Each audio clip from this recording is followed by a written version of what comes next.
മലയാളത്തിന്റെ കലാരൂപങ്ങൾ മുഴുവൻ വേദിയിൽ ഉദിച്ച സ്വാഗതഗാനവും നൃത്തശില്പവും.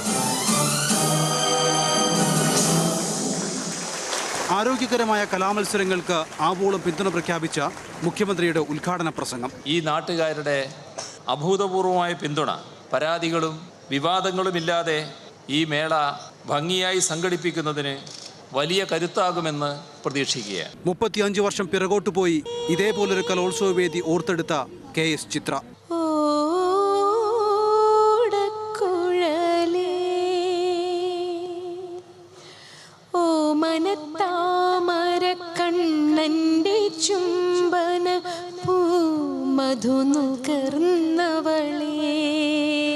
എല്ലാം കൊണ്ടും സമ്പന്നമായ വേദിയിൽ മന്ത്രിമാരെയും ജനപ്രതിനിധികളെയും സാക്ഷി നിർത്തി മുഖ്യമന്ത്രി കളിയാട്ടത്തിന് തിരിതെളിയിച്ചു.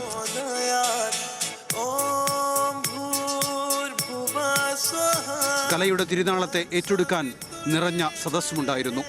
ആദ്യ ദിവസം തന്നെ കണ്ണൂർ നയം വ്യക്തമാക്കി കഴിഞ്ഞു. ഇത് തങ്ങളുടെ കലോത്സവമാണ്, ഇതിനെ ഏറ്റവും മികച്ചതാക്കി മാറ്റുക തന്നെ ചെയ്യും. മുഹമ്മദ് നൗഫൽ, മാതൃഭൂമി ന്യൂസ്, കണ്ണൂർ.